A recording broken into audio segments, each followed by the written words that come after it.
আসসালামু আলাইকুম এভরিওয়ান, কেমন আছেন সবাই? আশা করি সবাই ভালো আছেন। আলহামদুলিল্লাহ, আমিও ভালো আছি। তো এই যে আমি আজকে নিয়ে এসেছি অসাধারণ মজাদার একটা নাস্তার রেসিপি। এটা আমরা রেস্টুরেন্টে গিয়ে অনেক দাম দিয়ে খাই, কিন্তু এটা বাসায় বানানো যায় অনেক বেশি সহজে। এই নাচসটা আমরা ছোটো বড়ো সবাই পছন্দ করি, খুবই মুখরোচক একটি খাবার। তো এখানে আমি নিয়ে নিয়েছি ময়দার মধ্যে আমি দিয়ে দিছি লবণ আর তেল।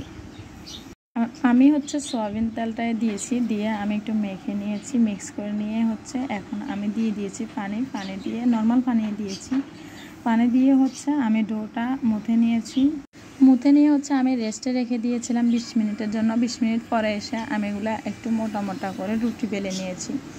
বেলে নিয়ে আমি এই রুটিগুলো আবার কিভাবে কেটে নিয়েছি আপনারা অবশ্যই দেখতে পেয়েছেন। তো আমি সবগুলোর মধ্যে একটা একটা করে একটা তেল দিয়েছি, তেল দিয়ে আবার ময়দা দিয়েছি, ময়দা দিয়ে আবার আরেকটাতে তেল দিয়েছি। এভাবে করে এগুলো সবগুলো আমি 3-4টা একসাথে করে নিয়ে আমি এগুলো বেলে নিয়েছি। বেলে নিয়ে আমি তাওয়া দিয়ে হালকা একটু তাওয়া ছেঁকে নিয়েছি। ছেঁকে নিয়ে যে দেখেন এই রুটিগুলো আমি পাতলা পাতলাভাবে তুলে নিচ্ছি। এগুলো খুব সুন্দরভাবে উঠে যায়, যখন আপনারা করবেন তখন বুঝতে পারবেন একদম পাতলা পাতলা হবে। আর এরকম পাতলা পাতলা হলে নাচসটা খেতে বেশি মজাদার হয়। আমি এক হাত দিয়ে ক্যামেরা ধরে রাখছি আর এক হাত দিয়ে আমি তুলে নিয়েছি, তাহলে বুঝতে পারতেছেন কতটা সহজে এটা উঠে যায়। তো এই যে আমি এটা মাঝখান বরাবর কেটে নিয়েছি সবগুলাকে আবার একসাথে করে, তারপরে আমি নাচসের শেপে কেটে নিচ্ছি। তো এভাবে কেটে নিলে এগুলা একদম দোকানের যে রেস্টুরেন্টের নাচসগুলোর মতোই হয়, চিপসগুলোর মতো।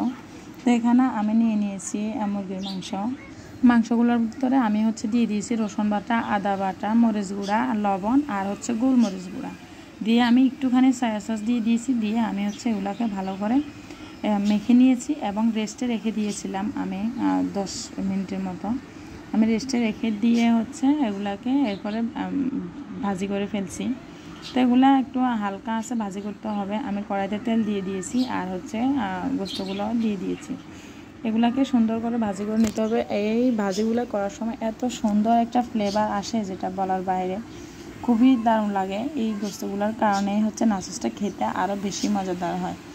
তো এই যে আমি নাচসের যে চিপসগুলো কেটে নিয়েছিলাম আপনারা অবশ্যই দেখেছেন, ওই চিপসগুলাই আমি আবার কড়াইতে একটু তেল দিয়ে ভেজে নিচ্ছি হালকা আছে। এই চিপসগুলো একটু হালকা আছে ভেজে নিতে হয়। তো আমি একে একে সবগুলো ভেজে নিচ্ছি, তবে আমার এই কড়াইতে হচ্ছিল না দেখে আমি আরেকটা বড় কড়াইতে ভেজে নিয়েছি বেশি করে। এই যে এদিকে আমার গোস্তগুলো ভাজি হয়ে গেছে ফ্রাই, তবে আর একটু ভাজি করব। এই যে এদিকে চিপসগুলো হয়ে গেছে। চিপসগুলো ঠিক এরকম কালারই আসবে, এর থেকে বেশি কালার আনা যাবে না।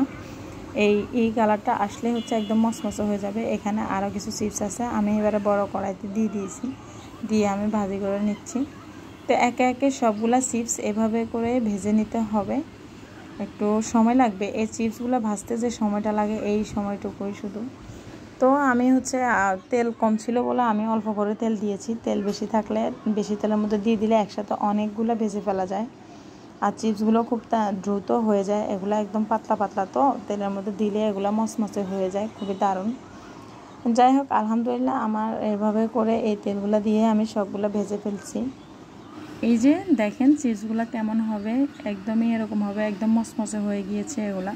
তো এভাবে করে আমার আপনারাও ভেজে নেবেন, তাহলে দেখবেন চিপসগুলো একেবারে রেস্টুরেন্টের মতো হবে এবং কালারটাও ঠিক থাকবে। তো এই যে এখানে আমি বানিয়ে নিচ্ছি মেয়োনিজ বানানোর জন্য আমি এখানে দিয়ে দিয়েছি 2টা সেদ্ধ ডিম আর দিয়ে দিয়েছি গোলমরিচ গুঁড়া আর লেবুর রস। লেবু ঘরে না থাকলে ভিনেগার দিতে পারেন, আবার ভিনেগার না থাকলে লেবু দিতে পারেন, 1 টেবিল চামচ দিলে হলো।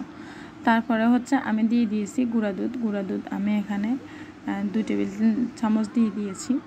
আর আমি দিয়ে দিয়েছি চিনি 1 টেবিল চামচ, আর দিয়ে দিয়েছি তেল, সয়াবিন তেলটা দিয়ে দিয়েছি, আর একটুখানি লবণ দিয়ে দিয়েছি।